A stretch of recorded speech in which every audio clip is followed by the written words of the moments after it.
Hello friends, today we'll start second chapter's topic capacitor and capacitance. Okay, so first we write the title capacitor and capacitance. So first we start capacitor. But capacitor word पहली बार सुना होगा, ठीक है, काफी लोगों ने पहली बार सुना होगा, ठीक है। कैपेसिटर होता है क्या है, दिखता है कैसा है, हाउ लुक इट्स है, ठीक है। तो कैसा चीज होता है, उसके लिए एग्जांपल में अगर हम कंसीडर करें, सबने देखा होता है बट पता नहीं होता है कि उसको हम कैपेसिटर्स बोलते हैं, ठीक है। तो उसके लिए अगर you look at when ceiling fan, इसके अगर सीलिंग फैन को आप देख रहे हो तो वहां पे क्या होता है, स्मॉल साइज सिलेंडर शेप, ठीक है, मींस सिलेंडर शेप का एक स्मॉल साइज का एक वहां पे व्हाइट कलर का जैसा लगा होता है, ठीक है। उसी को हम क्या बोलते हैं, कैपेसिटर। हाँ, आपने यूज नहीं किया, आपने नहीं देखा कि किसी को रिपेयरिंग करते हुए देखा तो वहां से निकालते हैं, या फिर अभी भी तुम देखोगे तो देख सकते हो फैन के ऊपर की साइड में क्या होगा, एक सिलेंडर शेप का होगा और व्हाइट कलर का होगा, वो हमारा क्या हो जाता है, कैपेसिटर, ठीक है। और ये कहाँ यूज होता है, capacitors uses in first in ceiling fan, second one is the in a cooler and third one in a camera or etc. But for what purpose it use, इसकी किसके लिए यूज करते हैं हम, ठीक है। तो इसके लिए दो यूज होंगे, ठीक है। ये जाएगा सीलिंग फैन, कूलर और कैमरा में यूज होता है, बट यूज किसके लिए करते हैं वो चीज देख लो। तो यूजेस ऑफ कैपेसिटर, हम किस पर्पस के लिए उसको क्या करते हैं, यूज करते हैं। फर्स्ट, store the energy,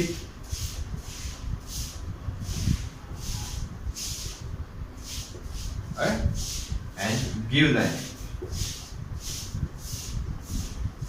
इसका मीनिंग क्या होगा, फर्स्ट कैपेसिटर को लेकर हम यूज करेंगे, दो पर्पस के लिए यूज करते हैं, first store the energy and second give the energy. ये कैसे होगा सर, जैसे इसकी कोई भी अगर फैन है, फैन के अंदर क्या हो रहा होगा, जैसे हम स्टार्ट करते हैं तो वहां पे फैन को क्या करना पड़ता है, ज्यादा फोर्स लगाना पड़ता है, ठीक है। उसके लिए क्या चीज कंसीडर कर सकते हैं, जैसे अब मान लो कभी कभार क्या आता है, या फैन नॉर्मली की हमारी बात कर ले, जैसे कोई एग्जांपल ले, न्यूमेरिकल वैल्यू के साथ एग्जांपल लेते हैं। जैसे मान लो फैन है और फैन को रोटेट होने के लिए कितनी करंट की रिक्वायरमेंट है, I = 5 एम्पीयर, ठीक है। रनिंग करने के लिए 5 एम्पीयर, बट स्टार्ट करने के लिए I = 25 एम्पीयर। इसकी एक बार स्टार्ट होने के बाद उसको करंट कितना चाहिए होगा, 5 ampere, but when starts it require 25 ampere, ठीक है। बट अगर हमारे घर में जो सप्लाई आता है, हम मान लेते हैं कि हमारे घर में सप्लाई कितना आ रहा है, 5 एम्पीयर आ रहा है, तो 5 एम्पीयर आ रहा है तो 5 एम्पीयर से रनिंग होगा, बट स्टार्ट करने के लिए कितना चाहिए होगा, 25 एम्पीयर चाहिए होगा। तो 25 एम्पीयर कहां से करेगा, तो उसके लिए क्या होगा, तो जो कैपेसिटर होता है फर्स्ट क्या करेगा, जितनी भी एक्स्ट्रा एनर्जी आ रही है फैन के पास, उसको क्या करेगा, स्टोर करेगा, अपने पास स्टोर कर लेगा। और जैसे तुम क्या करोगे, स्विच ऑन करोगे तो वहां पे फैन को कितने करंट की रिक्वायरमेंट होगी, 25 एम्पीयर, ठीक है, 25 एम्पीयर की रिक्वायरमेंट। तो उसके पास जितनी भी एनर्जी स्टोर की तो क्या करेगा, पूरी की पूरी एक साथ करेगा at the presence of and same time, only once time, ठीक है। मींस एक सेम टाइम में एक बार में क्या करेगा, पूरी की पूरी क्या करता है, उसको एनर्जी दे देता है। तो उसके वजह से उसका करंट क्या हो जाता है, इंक्रीज रहता है, करंट कितना हो जाता है, 25 एम्पीयर से ज्यादा रहता है। और फैन क्या होता है, हमारा स्टार्ट रोटेटिंग करना स्टार्ट हो जाता है, ठीक है। और बाद में फिर हमें उसको कितना चीज देना होता है, 5 एम्पीयर जो नॉर्मली आता रहेगा, और फैन क्या होता जाएगा, कंटिन्यूअसली रोटेट होता जाएगा। और फिर वापस अब बोलोगे सर कैपेसिटर की एनर्जी तो डिक्रीज हो गई, हाँ, तो वापस धीरे धीरे जब एक्स्ट्रा एनर्जी आ रहा होगा तो धीरे धीरे क्या करने लगेगा, वापस स्टोर करने लगेगा, उसकी जितनी कैपेसिटी होगी वो क्या करेगा, स्टोर कर लेगा, ठीक है। एक चीज हुई। और दूसरा, कूलर में भी फैन होगा तो उसके हिसाब से बोल सकते हो। थर्ड, कैमरा में क्या होता है, तो कैमरा अगर देखा DSLR वगैरह, तो वहां पे क्या करते हैं, जैसे हम फोटो क्लिक करते हैं तो वहां पे 1 सेकंड या माइक्रो सेकंड के लिए एक फ्लैश होती है, और वो फ्लैश इतनी जोरदार होती है कि हमारी आंख भी क्या कर सकते हैं, वहां पे ओपन नहीं रख सकते, हमारी आंख भी क्या होने लगती है, ब्लिंक होने लगती है, ठीक है, मिस क्लोज हो जाती है। वो भी किसकी वजह से, वहां पे जो अंदर कैपेसिटर लगा होता है, जैसे क्लिक करेंगे तो एक साथ क्या करेगा, इतनी एनर्जी देगा जिसकी वजह से लाइट क्या होती है, 1 सेकंड के लिए जोर से होगी, फिर वापस क्या हो जाती है, ऑफ हो जाती है, ठीक है। तो इसी के लिए तरीके से किसमें भी यूज करेंगे, कैमरा में भी हम यूज करते हैं, ठीक है। तो ये तो बात हो गई किसके लिए, यूजर्स के लिए। अब बात करते हैं सेफ के लिए, ठीक है। In our syllabus there are 2 types of capacitor, first one is the sphere type and second one is the parallel plate.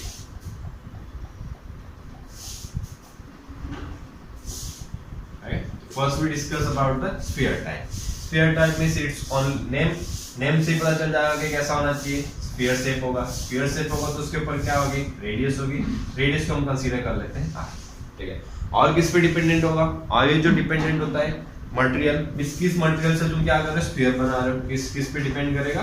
First one is the material, second one is the हो जाएगा size, shape, and third one is the surrounding medium, ठीक है। इसकी capacity की जो capacity होगी इस पे डिपेंड्स कर रही होगी। First one material, second one is the shape, and third one surrounding medium. इसके आसपास क्या है, वाटर में रखा हुआ, एयर में रखा हुआ, ऑयल में रखा हुआ, उस पे डिपेंड करेगा, ठीक है। और दूसरा एक चीज क्या करना है, इसके ऊपर हमें क्या करना है, धीरे धीरे चार्ज को इंक्रीज करना है। चार्ज पुट करते हैं आगे, चार्ज जैसे हमने मान लिया मेटल का स्फीयर है तो उसके ऊपर चार्ज क्या कर सकते हैं हम, कंटिन्यूअसली इंक्रीज कर सकते हैं, ठीक है। तो चार्ज हमने क्या किया, इंक्रीज कर दिया। अब चार्ज होगा तो चार्ज क्या करता है, इलेक्ट्रिक फील्ड प्रोड्यूस करेगा। ये ऑलरेडी हम फर्स्ट चैप्टर में स्टडी कर चुके हैं, ठीक है। इलेक्ट्रिक फील्ड होगा, और इलेक्ट्रिक फील्ड तो वहां पे क्या होगा, पोटेंशियल भी होगा, क्योंकि इलेक्ट्रिक फील्ड और पोटेंशियल के लिए हमें ऑलरेडी पता है कि V इज इक्वल टू हमारा क्या होता है, A इंटू टी, ठीक है। तो E अगर है और डिस्टेंस भी है यार, तो V और E और D है तो वहां पे क्या मिलेगा, पोटेंशियल भी मिल रहा होगा, ठीक है। तो ये तो हो गया इसके लिए, मटेरियल के लिए हो गया, इसकी प्रॉपर्टीज हो गई और शेप हो गया, ठीक है। अब मान लो अगर हमें रेडियस रखनी है तो हम रेडियस कितनी रखेंगे, उसके लिए अगर हम देखें तो उसके लिए क्या करेंगे, नेक्स्ट हमारा एक वर्ड आता है कैपेसिटेंस, ठीक है। और कैपेसिटेंस के लिए फॉर्मूला होता है C is equal to Q upon V, ठीक है। Q में इसका हो जाएगा, इसके ऊपर जो टोटली नेट चार्ज हमने पुट किया हुआ है उसकी वैल्यू, और V क्या हो जाएगा, जो इसलिए पोटेंशियल जो प्रोड्यूस कर रहा होगा, ठीक है। और यहाँ पे अगर हम देखें चार्ज को अगर हम डबल करेंगे तो पोटेंशियल भी हमारा क्या हो जाएगा, डबल हो जाएगा, और आपस 2 कैंसिल करो तो आपस क्या आ रहा है, C। C यहाँ पे क्या है, कैपेसिटेंस बोलेंगे, और C की वैल्यू कैसी रहती है, हमेशा कैसी रहेगी, constant, means one type of constant. Capacitance is a one type of constant, ठीक है। ये तो बात हो गई इसके। अब अगर मान लो इसकी रेडियस के लिए हमें डिटरमाइन करना है कि इसकी रेडियस कितनी रखनी पड़ेगी, तो जिसके लिए जैसे मान लो कि अगर हम मान ले 1 फैराडे के लिए चाहिए या V के लिए देखें, तो V के लिए यहाँ पे V कितना प्रोड्यूस होगा, V is equal to KQ upon R, okay. So V की वैल्यू यहाँ पुट करो तो C के लिए फॉर्मूला क्या होगा, C is equal to Q upon V and V is equal to KQ upon R। So Q cancel and R goes upward side, so R by K, right? Suppose we need to make 1 Faraday capacitor, या 1 capacitance, तो C की value हम क्या consider कर लेते हैं 1, और K की वैल्यू हमें ऑलरेडी पता है, K is equal to 1 upon 4 pi epsilon 0 or otherwise 9 into 10 raised to 9, and what is the K? K is a Coulomb's constant, okay। R की वैल्यू फाइंड करें, so R is equal to C into K, and C is equal to 1 and K is equal to 9 into 10 raised to 9। इसकी R की value कितनी रखनी पड़ेगी, 9 into 10 raised to 9 metre. इतनी size रखोगे तब जाके हमें क्या मिलेगा, 1 फैराडे मिलेगा।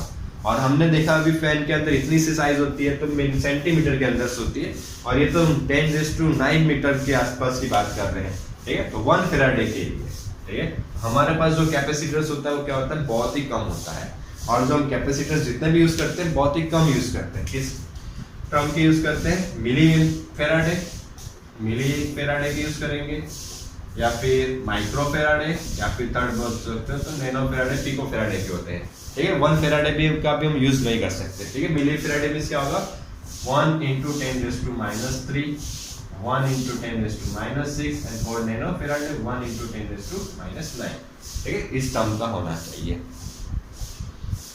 ठीक है।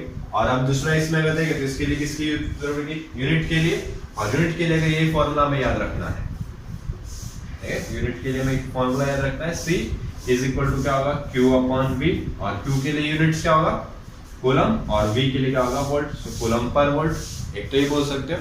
और दूसरी चीज जिसने फाइंड की थी, किसने फाइंड की, फैराडे नाम के साइंटिस्ट ने की थी, तो उनके ऑनर में क्या कर सकते हैं, फैराडे कैपिटल F लिख सकते हैं। जैसे न्यूटन के लिए हम क्या करते हैं, कैपिटल N लिखते हैं, वैसे क्या होगा, फैराडे के लिए कैपिटल F हो जाएगा, ठीक है।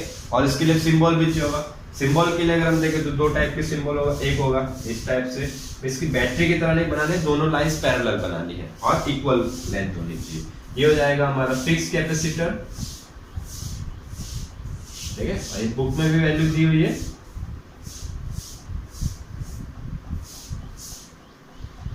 और दूसरा यहाँ पे बना देते हैं, ये हो जाएगा हमारा वेरिएबल कैपेसिटर। ठीक है, देखो नहीं दिख रहा होगा तो एक मिनट यहाँ पर हो जाएगा हमारा फिक्स कैपेसिटर, और इसी के ऊपर एक एरो बना के दिया होगा। ठीक है, यहाँ पर एक एरो बना देगा, ये क्या हो जाएगा हमारा वेरिएबल कैपेसिटर। इसकी वैल्यू क्या कर सकते हैं, हम चेंज कर सकते हैं, बट जो फिक्स कैपेसिटर है उसकी वैल्यू कभी भी क्या नहीं कर सकते, चेंज नहीं कर सकते। और हमारे सिलेबस में क्या है, फिक्स कैपेसिटर है। ओके, इतना सा नोट डाउन कर ले, फिर नेक्स्ट स्टार्ट करेंगे। ओके, वीडियो देखने के लिए थैंक यू, और पसंद आया तो सब्सक्राइब ज़रूर करना।